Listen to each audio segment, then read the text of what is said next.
देश में उठती कंट्रोवर्सीज के बीच में हमने कई बार धर्म को एक मेजर फैक्टर बनते हुए देखा है। जहां अभी कुछ स्टेट्स में कहा जा रहा था कि रूलिंग गवर्नमेंट बुलडोजर जस्टिस के माध्यम से सिर्फ एक रिलीजन को टारगेट कर रही है और इस मामले में सुप्रीम कोर्ट ने भी लोगों को फटकारा है। वही धर्म के नाम पर लड़ाई एक दूसरे केस में वापस से देखने को मिली है, जो कि वक्फ एक्ट से जुड़ा हुआ है। वक्फ एक्ट, जो कि साल 1954 में पेश किया गया था, का मेन काम वक्फ प्रॉपर्टीज को मैनेज करने का था। लेकिन समय के साथ वक्फ बोर्ड्स का पावर इतना बढ़ गया कि आज वो इंडियन आर्म्ड फोर्सेज और रेलवे के बाद देश के थर्ड लार्जेस्ट लैंड ओनर बन गए हैं। Section 40 of the Waqf act 1995 Waqf board को प्रॉपर्टी एक्वायर करने, नोटिसेस इशू करने और इंक्वायरी करने का अधिकार देता है। अगर उन्हें लगता है कि ये प्रॉपर्टी वक्फ की है, ये बोर्ड इंडिपेंडेंट इंक्वायरी करके ओनरशिप का फैसला कर सकता है। और इन्हीं पावर्स को कम करने के लिए यूनियन गवर्नमेंट इस एक्ट में अमेंडमेंट्स लेकर पेश हुई है, जो कि वक्फ बोर्ड से काफी पावर्स वापस ले रही है। जहां कुछ लोग इस फैसले से काफी खुश है, वहीं मुस्लिम कम्युनिटी काफी डिसअपॉइंटेड दिख रही है। और इसी के बीच में सीनियर एडवोकेट कपिल सिब्बल ने अपने दिल से सेगमेंट में वक्फ प्रॉपर्टीज और एक्ट पर चर्चा करते हुए मामले को और इंटेंस कर दिया है। जहां ये भी डिस्कस हुआ है कि कैसे लोगों में एक मिस इन्फॉर्मेशन फैलाई जा रही है कि वक्फ बोर्ड किसी भी प्रॉपर्टी को वक्फ डिक्लेयर करे तो वो उनकी हो जाएगी। अब इस सेगमेंट के कौन से बात से लोगों ने अग्री किया है, चलिए देखते हैं। इसी के बीच में हमने बीते दिनों देखा है कि कैसे ज्वाइंट पार्लियामेंट्री कमेटी की मीटिंग में अपोजिशन ने कुछ रिटायर्ड जजेस के support to the union bill को टारगेट किया है,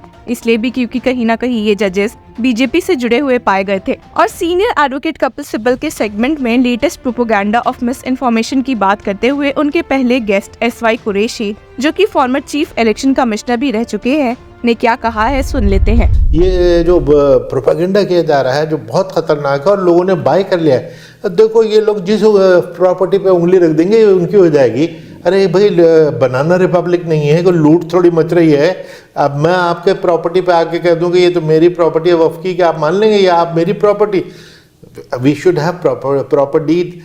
वक्फ प्रॉपर्टी का क्या होता था कि बहुत साल से लोगों ने बहुत ग्रैब भी कर रखी है, सरकार ने ग्रैब कर रखी है। तो 1993 के में या जो भी बिल था, उस एक्ट ने अमेंडमेंट की थी कि एडवर्स पोजीशन जो 12 साल में हो जाता है, उससे एग्जेम्पशन गवर्नमेंट प्रॉपर्टीज को है, पब्लिक प्रॉपर्टीज को, उसके के साथ उन्हें इक्वेट कर दिया कि लाइक पब्लिक प्रॉपर्टी, वक्फ प्रॉपर्टी भी अगर एडवर्स पोजीशन में 50 साल से भी है तो वो ये नहीं कि अब आपकी हो गई।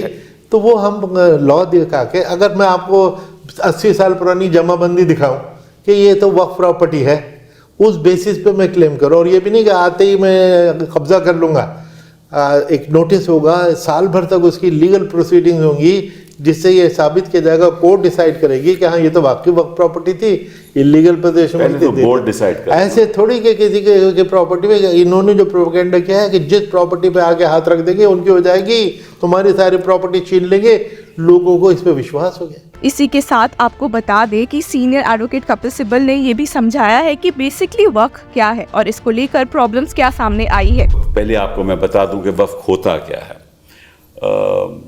अब आप जानते हो कि बाहर के देशों में बड़े बड़े जो इंडस्ट्रियलिस्ट हैं, बड़े बड़े जो उद्योगपति हैं, वो फिलैंथ्रोपिस्ट भी हैं।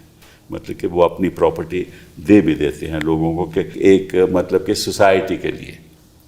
तो ऐसे भी हिंदुस्तान में ऐसे लोग हुए, मुसलमान लोग हुए, जो जिनके पास संपत्ति थी, प्रॉपर्टी थी, ज़मीन थी। तो उन्होंने सोचा कि किसी तरीके से इसको हम समाज के लिए इसका इस्तेमाल होना चाहिए। तो वो अल्लाह को गिफ्ट कर देते थे, हाँ, अल्लाह को दान कर देते थे। मतलब कि अल्लाह को क्या दान करेंगे, अल्लाह को दे देते थे। और वो परमानेंट चीज़ होती थी, मतलब कि उसको आप ट्रांसफ़र नहीं कर सकते थे। अगर ज़मीन 10 एकड़ की, 15 एकड़ की, 25 एकड़ की ज़मीन दी गई वक्फ के लिए, तो वो फिर हमेशा उसी के लिए इस्तेमाल होगी, चैरिटेबल पर्पस के लिए इस्तेमाल होगी, लोगों की शिक्षा के लिए इस्तेमाल होगी, कब्रिस्तान के लिए इस्तेमाल होगी, एजेड लोगों के लिए इस्तेमाल होगी। मतलब कि सामाजिक कार्य उसके द्वारा इस्तेमाल होता था वो वक्फ, और वो चला आता आ रहा है। और इस बीच में जब बड़ी बड़ी ज़मीन लोगों के पास आई, तो फिर उसके लिए ये भी सोचा गया कि भाई एक वक्फ बोर्ड बनना चाहिए।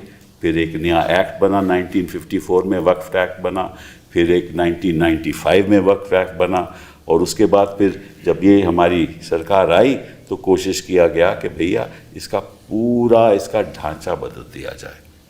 और विवाद क्या है? विवाद ये हैं कि ढांचा बदलने में सरकार के कुछ अब दखलंदाजी हो गई है जो पहले कभी नहीं होती थी। नॉन मुस्लिम्स इसमें शामिल हो गए, कुछ पावर्स दी गई डिप्टी कलेक्टर को कि वो इंटरफियर कर सकता है, तय कर सकता है कि वक्फ है या नहीं है, जो पहले पावर केवल वक्फ बोर्ड को होती थी। और वही उनके नेक्स्ट गेस्ट फैजान मुस्तफा ने वक्फ बोर्ड पर क्लैरिटी देते हुए क्या कहा है, चलिए सुन लेते हैं। बोर्ड के ऑलमोस्ट सारे मेंबर सरकार नॉमिनेट करती है। ये तो सो बेसिकली वो स्टैट्यूटरी बॉडी है। वो तो अब की बात है ना। नहीं, ये अब की बात है, लेकिन ये कि द होल आइडिया इज कि अगर वक्फ बोर्ड ने किसी प्रॉपर्टी को कहा कि ये वक्फ प्रॉपर्टी है, तो पहली चीज तो उसके कहने से नहीं होगा, सर्वे होगा। सर्वे कमिश्नर जो होगा वो सरकार का पब्लिक सर्वेंट है। उसके बाद उसकी रिकमेंडेशन वक्फ बोर्ड को जाएगी जो स्टैट्यूटरी बॉडी है, all nominated by government except 1 और 2 मुतवल्ली जो इलेक्ट होके आ जाएंगे। फिर वो सरकार को रिकमेंड करेंगे, सरकार के ऑफिशियल गजेट में पब्लिश होके ही कोई प्रॉपर्टी वक्फ बन सकती है। ये ऐसा नहीं है कि कोई मस्जिद के इमाम साहब खड़े हुए उन्होंने कहा फला प्रॉपर्टी वक्फ बन गई। प्रॉब्लम ये है, मैं फिर फारूकी साहब के पास आऊँगा, प्रॉब्लम ये है कि अब इस संशोधन जो हो रहा है उसमें पावर दी जा रही है डिप्टी कलेक्टर को, वो तय करेगा कि ये वक्फ प्रॉपर्टी है या नहीं। बिल्कुल। तो निश्चित रूप से होगा क्या कि ऐसी क्योंकि ये तो रजिस्टर्ड तो होती नहीं, आपको मालूम है रजिस्ट्रेशन तो बाद में आया थ्रू अ रेगुलेशन 1906 में आया ना, ठीक है ना। तो कोई वक्फ प्रॉपर्टी रजिस्टर्ड तो होती नहीं, तो कागज तो कोई होते नहीं। तो अगर कई सालों से, जैसे आपने कहा 50 साल 100 सालों से वो प्रॉपर्टी चैरिटेबल पर्पस के लिए इस्तेमाल हो रही है, और कल कोई कहे कि ना यहाँ तो साहब ये तो वक्फ प्रॉपर्टी है ही नहीं, तो तय तो डिप्टी कलेक्टर करेगा ना। हाँ, जो पहले कभी नहीं हुआ, क्योंकि सारे मेंबर केवल मुस्लिम कम्युनिटी के होते थे। अब इन्होंने कह दिया कि नहीं सर, उसमें जो सर्वे कमिश्नर थे वो तो सब सरकार के नॉमिनेट। सर्वे कमिश्नर की बात कर रहे, जो फैसला बोर्ड करता नहीं, बोर्ड में सारे मुसलमान, बोर्ड में मुस्लिम्स थे। लेकिन फिर भी जो गवर्नमेंट बात अभी नहीं समझ रही कि सर्वे कमिश्नर्स उनके नॉमिनेटेड थे, उनको एविडेंस लेने की पावर थी, उनको देखेंगे रिकॉर्ड, रेवेन्यू रिकॉर्ड, टैक्स क्या पेमेंट हुआ, ये हुआ। डीएम भी उन्हीं का नॉमिनेटेड आदमी है, उन्हीं का है। हमारा ये कहना है कि DM second administrative reforms commission आपने करवाया था, मोइली साहब उसके चेयरमैन थे, उन्होंने कहा डीएम इज ओवरबर्डन, उसको कोई और काम मत दो, उसके काम कुछ और किसी को दो। अब इस पूरे मामले में आपकी क्या राय है, हमारे साथ जरूर शेयर करें। Until then keep following Law चक्रा।